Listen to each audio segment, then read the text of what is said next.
Olá, bem-vinda a mais um programa Papo de Mulher. Eu sou a doutora Laura e eu estou integrando a equipe do Papo de Mulher e vou ter esse encontro com vocês uma vez por mês. E hoje eu estou aqui para falar sobre infância com duas colegas queridas. Tudo bem? É um prazer estar aqui com vocês hoje. Eu sou Clarissa, pediatra aqui em Santa Cruz já há 8 anos e estou muito feliz de estar aqui participando com vocês. Obrigada, Clarissa. E a doutora Giovana? Eu sou Giovana, sou otorrinolaringologista, atendo crianças e adultos e vamos conversar um pouquinho sobre o desenvolvimento. Muito obrigada pelo convite.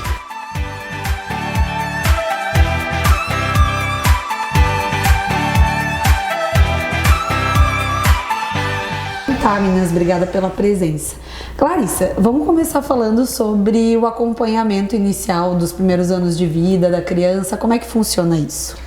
Bom, acho que isso é um assunto muito importante, né, para todos, porque o acompanhamento da criança, diferente do que muitas pessoas pensam, ele inicia antes mesmo da criança nascer.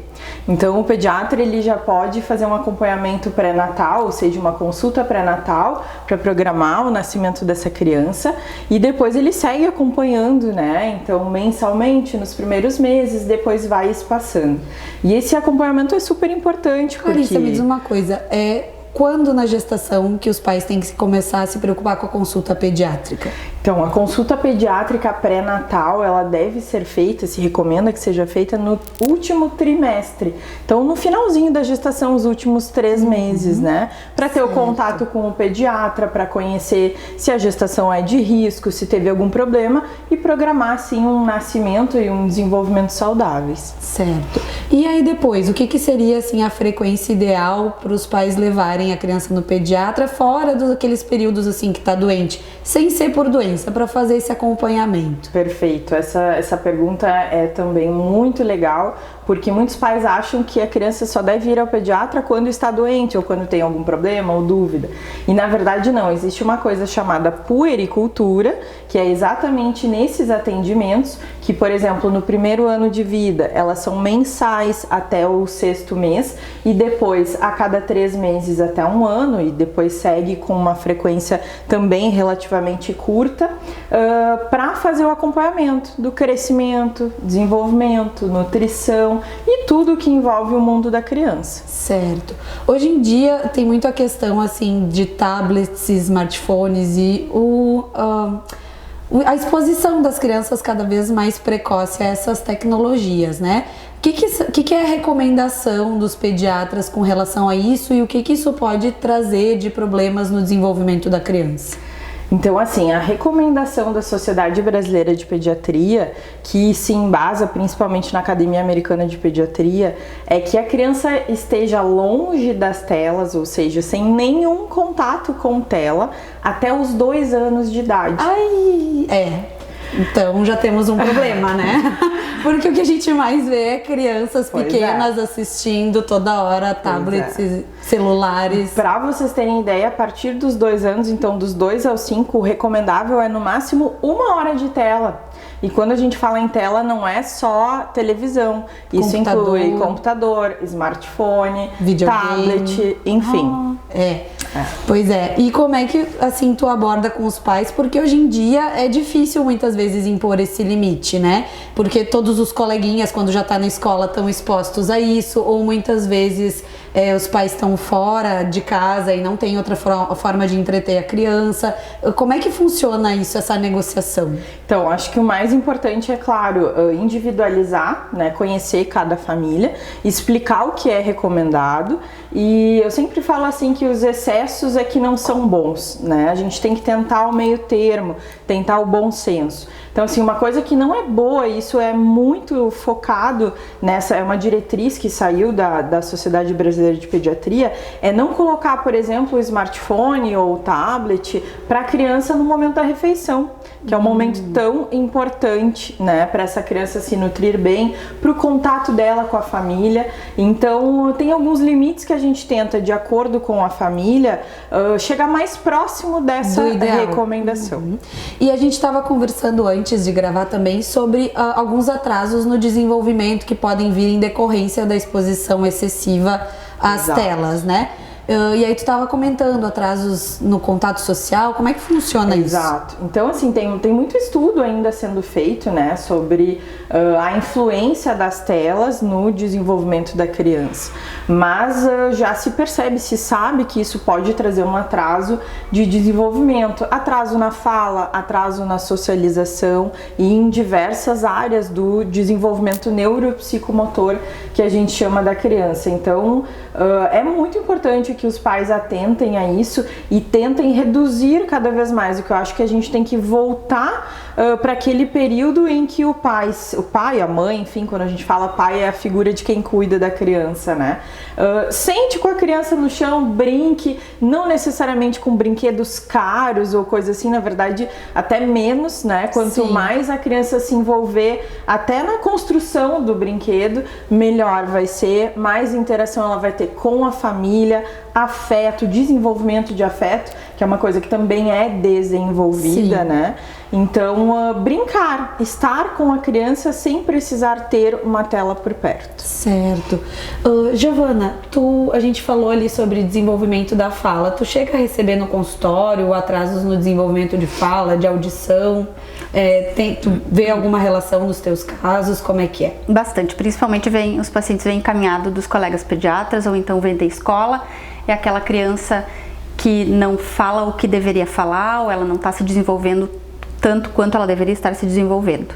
Então, o nosso papel como otorrinolaringologista é a gente descartar que ela tenha algum problema auditivo ou algum problema que está relacionado à recepção que ela tem do mundo, porque para a criança poder reproduzir, para ela falar, ela tem que ouvir o que está acontecendo ao redor. Então não adianta eu querer que meu filho fale água se ele não escuta a palavra água direito.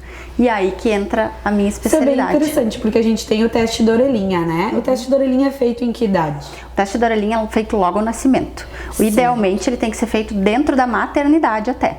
Né? As diretrizes internacionais, eles orientam a se fazer o teste da orelhinha logo ao nascimento. E existem problemas que a gente só vai detectar depois no desenvolvimento, que o teste da orelhinha não pega? Como é que é isso? Na verdade, aquelas doenças congênitas, aquelas malformações otológicas, a gente consegue na triagem básica detectar no nascimento. Agora, tem problemas que são adquiridos, né? Então tem crianças que fazem otites de repetição, que tem secreção dentro da orelha, que tem alguns problemas que vão aparecendo depois, obviamente, que daí a gente vai ter que investigar caso a caso.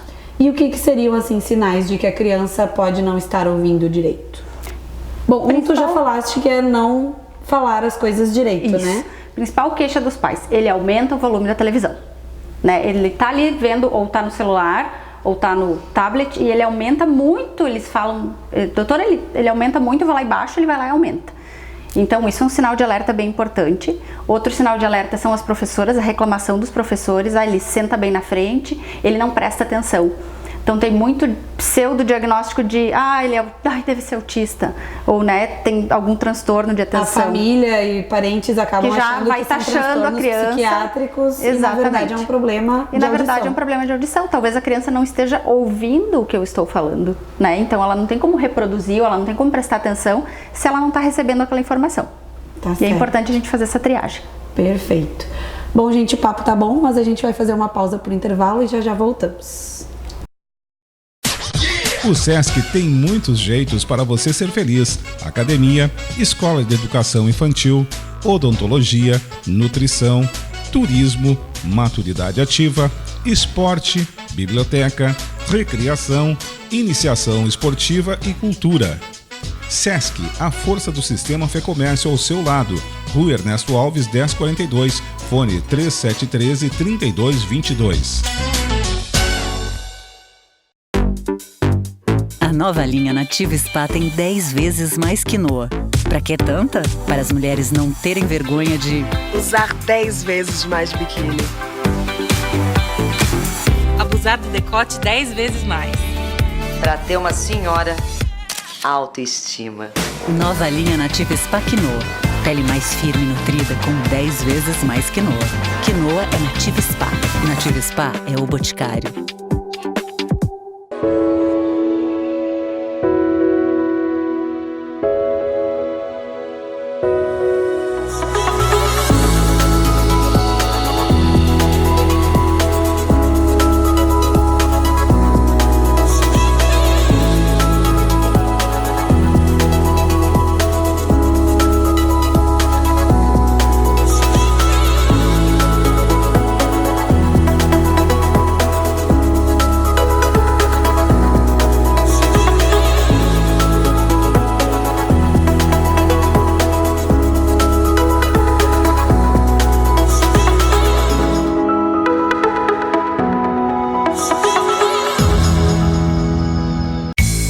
V. Stephens, especializada em bolsas femininas.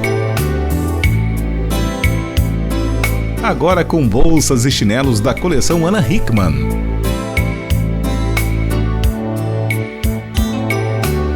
Venha e confira todas as novidades.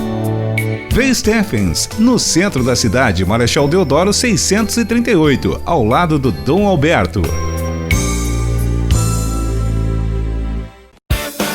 Rede de óticas Mercadão dos Óculos. Armações e lentes de marcas exclusivas. Armações de grau a partir de R$ 19,90. Óculos de sol a partir de R$ 79,90. E você ganha o antirreflexo ou o segundo par de lentes. Rede de óticas Mercadão dos Óculos. As melhores lentes do mercado. Vem pro Mercadão dos Óculos você também. Qualidade Veículos, empresa destaque na venda de seminovos, a única com o selo de qualidade no Brasil. Revisão em mais de 50 itens, com o objetivo de garantir a qualidade do veículo desde o momento da aquisição, pela revenda até a entrega ao cliente. Quer assistência pós-venda? Conte com a gente. Fornecer carros com alto padrão de qualidade para você ir com segurança a todo e qualquer lugar. Venha para a Qualidade Veículos, Rua 28 de Setembro, 1369, Santa Cruz do Sul, Rio Grande do Sul.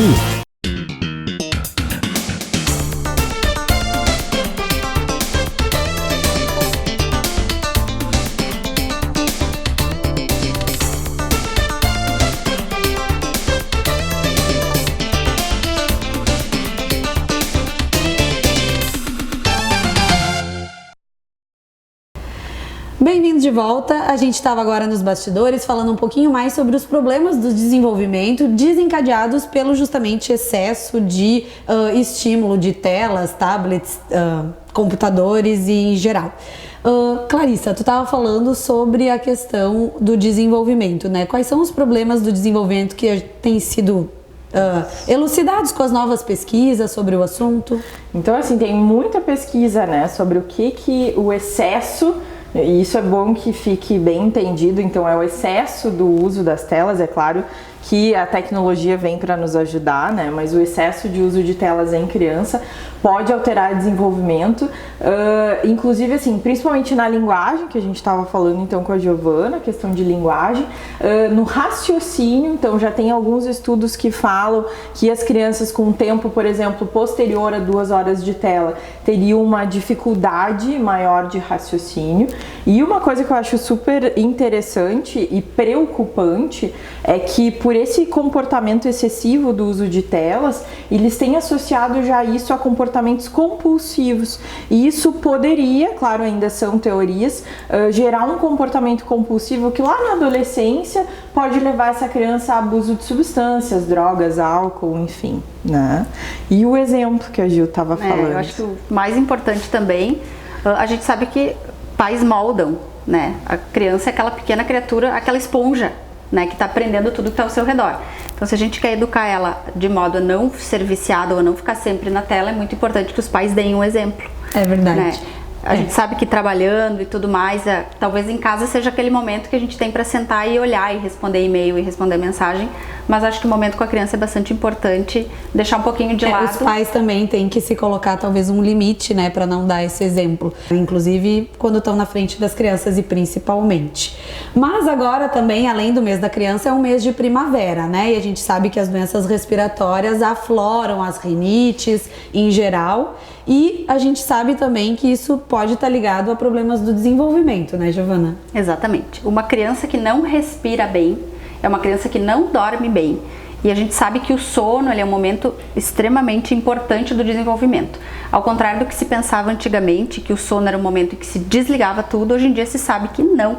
Que o sono é um momento de produção hormonal, de armazenamento de memória.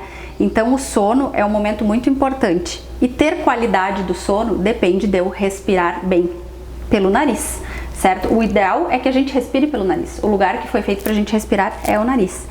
Então, as crianças, principalmente, que estão na fase de aprendizado e de adquirir todo o conhecimento para a fase adulta, elas precisam que esse sono seja restaurador e que esse sono seja um sono de qualidade. Certo, mas deixa eu entender uma coisa. Se a criança não respirar pelo nariz, ela respirar pela boca, ela não vai conseguir ter um sono de qualidade, Exatamente. A gente sabe que respirar pela boca é muito prejudicial. Por quê? No momento que a gente respira pela boca, a gente faz um ressecamento da via aérea, fica tendo pequenas pausas durante o sono, a gente tem um sono mais agitado, então são crianças que ficam chutando durante o sono, babam bastante no travesseiro, roncam. São crianças que durante o dia vão estar às vezes mais agitadas, né? Ao contrário de nós adultos, que quando não temos uma boa noite de sono ficamos mais cansados e lentos, crianças não. Elas respondem com agitação. Às vezes aquela criança birrenta, que não se comporta, que não obedece, talvez seja uma criança que não durma. Isso é um problema bastante importante, bastante relevante e que é um problema que a gente consegue resolver, tratando a causa correta. E me diz uma coisa, a famosa carne esponjosa tem a ver com isso aí também? Tem bastante a ver. A bendita A gente ri carne... porque a gente ouve muito falar da carne esponjosa, viu? Por isso que a gente tá indo, não que ela não seja um problema. A carne esponjosa, conhecida assim popularmente, ela na verdade é a adenoide, que é um tecidinho que às vezes se desenvolve um pouquinho a mais, ele fica um pouquinho crescido e fica lá no fundinho do nariz. Então o ar tenta passar e chega lá, tá a tal da carne esponjosa, não deixa o ar progredir, a criança abre a boca automaticamente. E aí que vem os problemas da respiração oral. Mau desenvolvimento da face também, então são crianças que vão ter depois os dentinhos pronados, né? Aquele céu da boca mais alto, dentinho para frente, aquele rostinho cansado, olheira. São sinais de alerta que essa criança não está respirando bem. Puxando a brasa pro meu assado, isso que a Giovana falou é super importante, porque muitas vezes os pais acham que o diagnóstico de rinite, ele é só feito com espirra, espirra, espirra, coça, coça, coça. Nem sempre. Às vezes a gente vai realmente desconfiar desse diagnóstico com esses sintomas que a Giovana falou. Dificuldade no sono, criança que fica irritada durante o dia. E lembrar também, falando disso do sono, né, a importância para o crescimento também. Exatamente. Né? Então o sono é extremamente importante para isso. E, bom, a Giovana talvez fale um pouco melhor sobre tratamentos possíveis, assim, de rinite, não é o foco, mas eu gosto de falar porque o pediatra, ele é muito aquele orientador da família, né? Então, a importância de, nesse momento, nessa época que a gente está de primavera, que realmente a rinite e todas as ites, a gente costuma falar, afloram, a importância dos cuidados comportamentais. Então, de manter a casa arejada, de colocar as roupas de cama da criança, travesseiros, cobertores, enfim, ao sol pelo menos 3 vezes por semana, né?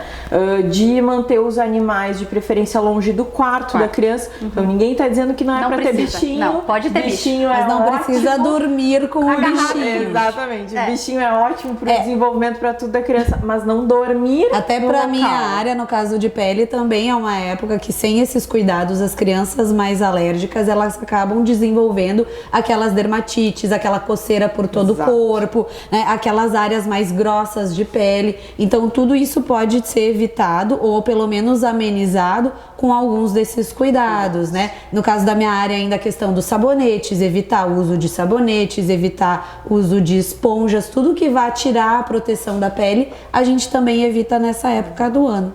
Uma questão que eu queria ver com vocês ainda sobre esse assunto da respiração é que muita gente ouve falar com relação ao ganho de peso e a falta de sono, né? Eu queria saber o quanto que realmente tem estudos a respeito disso, porque agora recentemente saiu um estudo do Ministério da Saúde, acho que foi, sobre a questão da obesidade no Brasil e que dentre os estados do Sul, o Rio Grande do Sul foi um dos com maior índice de obesidade da região Sul. Então acho que é uma coisa pra gente de repente comentar, o que tem de evidência sobre isso? O sono realmente interfere na questão da obesidade infantil? Tem bastante estudo. A gente sabe que tem hormônios liberados durante o sono, por exemplo a leptina, que é um hormônio da saciedade, liberado durante o sono profundo. Então aí que está a importância da gente conseguir entrar no estágio profundo do sono. A gente sabe que o sono tem vários estágios, certo? E tem alguns em que alguns tipos de hormônio são liberados. O hormônio do crescimento, né, que é bastante importante na questão da obesidade e na questão das crianças principalmente, e os hormônios de saciedade, os hormônios que vão ajudar a gente a metabolizar gordura, açúcar, enfim, é muito... Então se a criança não tem o sono profundo restaurador, ela também não vai ter aquela saciedade, o hormônio da saciedade não vai estar nos níveis que precisa, ela vai acabar comendo mais, poderia se dizer que é isso. E a gente entra num ciclo. A obesidade, ela é um fator de risco para não dormir bem. Isso que eu queria falar. E não dormir bem. E não dormir bem é um Não fator de dormir risco para para obesidade. obesidade. Então a Isso é gente um entra ciclo naquele círculo vicioso e a gente tem que tentar corrigir em algum ponto aí da cadeia. E lembrar que na criança a maneira de, não de corrigir, mas de estar atento então vou voltar lá pro início, o acompanhamento periódico com o seu pediatra. E também acho que tá atento a criança até para levar pro pediatra essas questões. Exato. Ele não tá dormindo bem, ele tá muito birrento, Exato. ele tá cansado, não fica atento na escola. Exato. Então a família também tem que estar atenta pro que tá acontecendo com a criança para poder levar isso pro pediatra. Porque muitas vezes só de olhar para a criança o pediatra não vai conseguir ter Exato. todos esses elementos só na consulta. A conversa, é o acompanhamento, então como tu mesmo disseste, não é uma consulta que a gente vai fazer daqui a pouco um diagnóstico desse, mas o acompanhamento sim. Então tá, gente, o papo tá bom, a gente teria papo acho que para mais uns 3 cafés, mas hoje a gente vai ter que encerrar por aqui. Eu agradeço vocês pela audiência, agradeço vocês pela presença. Muito legal estar aqui conversando. Muito legal. Obrigada. Então tá, e até o próximo Papo de Mulher. Tchau, tchau. Tchau, tchau.